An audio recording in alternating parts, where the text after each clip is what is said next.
30 1 2 3 4 5 6 7 8 9 10 11 12. Ceritain gimana jadi perawat di sini. Jadi perawat di sini sih aku senang, walaupun kadang-kadang pasiennya full, banyak yang protes, banyak yang ya biasalah ya, yang nggak merasa puas dengan pelayanan kami. Tapi aku senang walaupun mereka begitu sifatnya. Ada nggak sih kak keluh kesah kakak yang selama ini dirasakan, kayak capeknya gimana? Pertama-pertamanya kita takut ya, karena merawat orang yang positif COVID. Kita takut tertular, takut keluarga kita tertular. Paling itu doang sih. Tapi lama-lama karena kita udah biasa, terus antibody kita udah terbentuk, apalagi saya udah pernah positif, itu jadi nggak merasa takut lagi. Awal mulanya kenapa kak?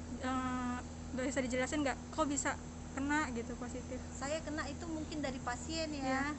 Pasien tiba-tiba di puskesmas, saya tiba-tiba langsung pegang itu pasien tanpa memakai APD. Saya bisa tertular dari mereka sepertinya. Berapa lama mbak pernah covid? Waktu itu saya bulan 5 lagi gawat-gawatnya loh. Bulan 5 tahun 2020. Waktu itu kan masih serem ya, masih serem banget tuh covid lagi.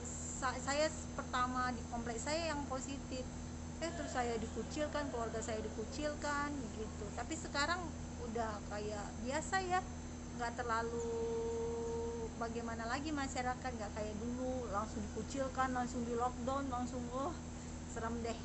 Untuk jam kerja kakak sendiri? Jam kerja di sini enak. Maksudnya enaknya apa ya, karena kita nggak langsung berhubungan dengan pasien ya. Kita itu lewat balas WA pasien, terus swab antigen, jadi macam-macam tindakan kita di sini, jadi nggak terlalu terfokus dengan pasien yang kita pegang. Ada cerita menarik nggak sih tentang pasien covid yang di sini gitu? Cerita menariknya ada pasien yang dokter juga jadi pasien, terus ada orang-orang penting juga, Pak Lurah, Bu Lurah yang menjadi pasien di sini. Enaknya di situ sih, mereka itu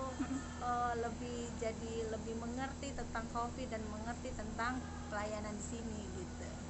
Untuk rumah lawan covid di sini itu sistem pendaftarannya gimana ya?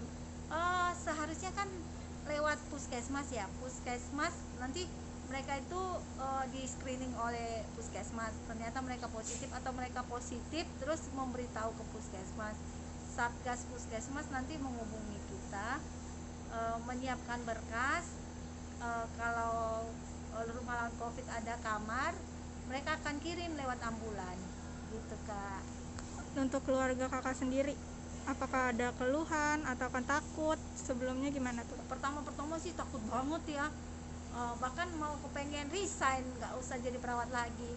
Tapi lama-lama dijalanin, ya udahlah ya, ini memang nasib jadi nakes. Kita pasti merasakan takut, apa ya, ngeri sedap gitu ya kan, apalagi dulunya ada WA yang tiba-tiba orang mati, kita kan takut banget ya. Tapi lama-lama karena kita udah terjun di dalam, ya mudah-mudahan lah nggak terjadi apa-apa sama keluarga kita dan COVID ini cepat berlalu. Apa ada pasien yang bandel nggak sih di rumah lawan covid ini? Untuk dulu sekarang gitu? Iya, mungkin bandalnya mereka tuh kadang-kadang nggak percaya ya ada COVID, seperti polisi atau tentara gitu kan. Mereka tuh merasa COVID itu nggak ada awal-awalnya dulu ya, tapi sekarang mereka udah mulai ada temannya yang kena, mereka mulai takut. Terus mereka itu sekarang udah lebih pakai masker, dulunya enggak ya kan, mereka tuh masa bodoh aja gitu. Hal tersedih yang pernah mbak rasakan sebagai nakes di masa pandemi? Kita udah membantu orang ya dengan segenap hati, dengan kekuatan kita, tetapi itu diomelin sama pasien, itu hal yang sangat menyakitkan. Padahal kita udah berusaha, tapi kadang-kadang kan full, kita bilang full tempatnya, mereka nggak percaya full, terus kita